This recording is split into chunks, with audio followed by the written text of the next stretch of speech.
Hello दोस्तों, मेरे channel पे आप लोग का एक बार फिर से स्वागत है। आज हम एक नई मेडिसिन लेके आए हैं जो इम्पॉर्टेंट मेडिसिन है। उसका नाम है एल्बेंडाजोल। एल्बेंडाजोल जो होता है ये पेट के जो हमारे पेट में कीड़े होते हैं उसको मारने का काम करता है। तो इसका जेनेरिक नेम एल्बेंडाजोल है और ड्रग क्लास एंटी हेलमिंथ्रिस है और ब्रांड नेम इसका होता है जेंटल बेंडेक्स होता है और एल्बेंडाजा, इतने होते हैं इसका ब्रांड नेम। और भी ये ब्रांड नेम से आ सकते हैं, आपको मिल सकते हैं मार्केट में। तो ये थोड़ी मतलब कॉमन मेडिसिन होती हैं, तो इनको हम मार्केट से ले सकते हैं, लेकिन बिना डॉक्टर की परमिशन के नहीं लेते हैं। तो क्या जो एल्बेंडाजोल होता है वो ये एंटी हेलमिंथ्रिस मेडिसिन होती है। इसका उपयोग हमारे पेट में जो मौजूद कीड़े होते हैं उनको मारने के लिए किया जाता है। अब देखते हैं कि जो दवा होती हैं उनका ये किस किस में मतलब किस बीमारी में हम ले सकते हैं। तो राउंड वर्म हो गया, टेप वर्म हो गया, हुक वर्म हो गया, पिन वर्म हो गया और वाइप वर्म हो गया। इस कंडीशन में हम ये दवा लेते हैं। देखते हैं कि कैसे उपयोग करते हैं इसका हम। तो जो एल्बेंडाजोल होता है वो कैसे कीड़ों को मारता है। तो जो कीड़े होते हैं वो हमारे शरीर से ग्लूकोज लेते हैं। जो ग्लूकोज होता है वो कीड़ों को एनर्जी देता है। तो जब हम एल्बेंडाजोल लेते हैं तो क्या करता है ये कि जो कीड़े होते हैं जो ग्लूकोज लेते हैं, ग्लूकोज को ब्लॉक कर देता है उनके शरीर में जाने के लिए। जब ग्लूकोज कीड़ों को नहीं मिलेगा, उन्हें एनर्जी नहीं मिलेगी, तब वो धीरे धीरे मर जाते हैं।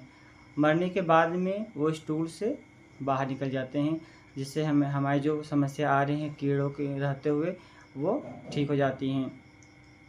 देखते हैं कि डोज क्या होता है। तो अगर चिल्ड्रेन है 1 से 2 साल का तो उसको हम 200 mg देते हैं। अगर 2 साल से ज़्यादा है या एडल्ट है तो 400 mg देते हैं। लेकिन ध्यान रखेंगे जो बच्चों में है बिना डॉक्टर की सलाह के हम एल्बेंडाजोल नहीं देंगे।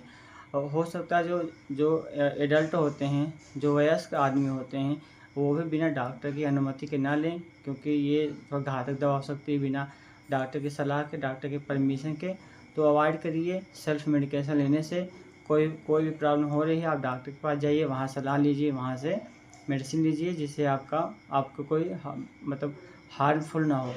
देखते हैं कैसे हम इसको यूज़ करते हैं। साइड इफ़ेक्ट देख लें कैसा। साइड इफ़ेक्ट तो नाउजिया, वोमिटिंग, चक्कर आना, उल्टी आना, मतली आना, पेट में दर्द रहना, चक्कर आना, तो ये सब थोड़ा साइड इफ़ेक्ट होते हैं। तो ये देखते हैं कि एल्बेंडाजोल को हम कैसे खाएं। सबसे पहले एल्बेंडाजोल को खाना खाने के बाद खाना चाहिए, जिससे इसका जो डाइजेशन होता है वो अच्छा होता है। कभी कभी हम खाली पेट ले सकते हैं, लेकिन अवॉइड करते हैं खाली पेट ना लें। एल्बेंडाजोल जो होता है वो क्या करता है कि कीड़ों को मारता है।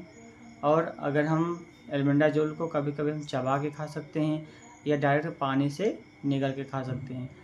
और ध्यान देने वाली बात यह है कि अगर हम एल्बेंडाजोल का यूज लंबे समय से कर रहे हैं तो हमें बीच बीच में जाके चेकअप कराना चाहिए। तो डॉक्टर से हमें मिलना चाहिए बार बार बीच बीच में जाके, जिससे क्या होता है कि ड्रग रेजिस्टेंस नहीं हो रहा है कि हम दवा खा रहे हैं, कंटिन्यू दवा एक ही दवा खाते जा रहे हैं, वो काम भी नहीं कर रहा है। हमारे पेट में जो कीड़े हैं वो मर नहीं रहे हैं और हम लगातार दवाई खाते जा रहे हैं, तो ये नहीं करना है। आपको बीच बीच में जाकर डॉक्टर से सलाह लेनी है, वो क्या बोल रहे हैं, कैसे बोल रहे हैं, दवा कैसे लेनी है, दवा को चेंज करना है, वो दवा चेंज कर, कोई टाइमिंग चेंज करना है, डोज चेंज करना है, तो वो चेंज करके दे सकते हैं।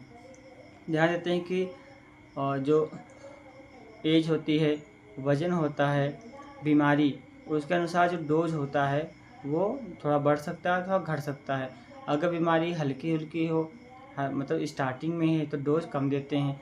थोड़ा गंभीर बीमारी हो गई है तो डोज थोड़ा बढ़ा देते हैं, जिससे जो जो कीड़े हैं वो आसानी से मर सकें और हमें थोड़ा सा अच्छा दें। अब देखते हैं कि जो एल्बेंडाजोल उसको कब नहीं लेना है।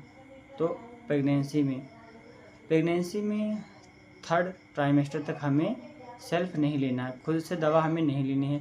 प्रेगनेंसी स्टार्ट होने के 3 महीने तक हमें दवा नहीं लेनी है।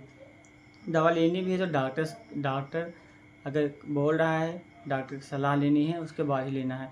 कोशिश यही करते हैं कि तीसरे महीने तक हमें दवा नहीं लेना है, उसके बाद हम ले सकते हैं, कोई दिक्कत नहीं होती है। प्रेगनेंसी में हो गया लैक्टेटिव मदर में, जो माँ बच्चे को दूध पिलाती हैं, उसमें हम नहीं लेते हैं, क्योंकि बच्चे को हार्मफुल कर सकता है। लीवर डिजीज़, अगर किसी को लीवर की बीमारी है, हार्ट की बीमारी है, तो कोशिश यही करें कि एल्बेंडाजोल ना लें। एल्बेंडाजोल नहीं लेगा तो ठीक रहेगा। देखते हैं सावधानियाँ क्या क्या होनी चाहिए। तो सबसे पहले कि हाथ को एकदम साफ़ सुथरा करके खाना खाना है। जो हाथों में नाखून होते हैं, वो नाखून को एकदम कट होना चाहिए। नाखून में जो मैल होती है, गंदगी होती है, वो नहीं रहना चाहिए। खाना साफ़ सुथरा होना चाहिए। खाना को साफ़ पानी से बनाना चाहिए और साफ़ पानी पीना भी चाहिए। और जो साग सब्ज़ियाँ जो मार्केट से हम लाते हैं, उसको अच्छे से धुल के खाना चाहिए, धुल के और अच्छे से पका के खाना चाहिए। क्योंकि कभी-कभी क्या होता है कि जो ये कीड़े होते हैं खेत में भी होते हैं, तो क्या होता है कि जो इनके अंडे होते हैं वो सब्जियां में लग जाती हैं। अगर हम सब्जी को अच्छे से नहीं धुलेंगे तो ये जो अंडे होते हैं ये हमारे शरीर में जाएंगे और वहाँ पे फिर से ये कीड़े का रूप बन जाते हैं। तो सब्जियों को अच्छे से धुल के, काट के, पका के खाना चाहिए। स्वच्छता का ध्यान दीजिए, आस-पास में कोई गंदगी ना हो, घर के आस-पास में गंदगी ना हो, जो सब्जियां वो ताज़ी हों, वो अच्छे से धुली हों। तो अगर इतना हम करेंगे तो ये जो बीमारी है उससे राहत मिलेगी। तो सबसे ज़्यादा कि स्वच्छता का ध्यान देंगे, घर के आसपास में भी, मार्केट में भी, खुद भी हाइजीन मेंटेन करेंगे, खाना स्वच्छ खाएंगे, पानी अच्छा पिएंगे। तो आज के लिए वीडियो में बस इतना ही। वीडियो को अच्छी लगे तो वीडियो को like, share, comment and channel को सब्सक्राइब करें, जिससे हमें मोटिवेशन मिले और हम आगे आपको वीडियो ऐसे ही लाते रहेंगे। Thank you.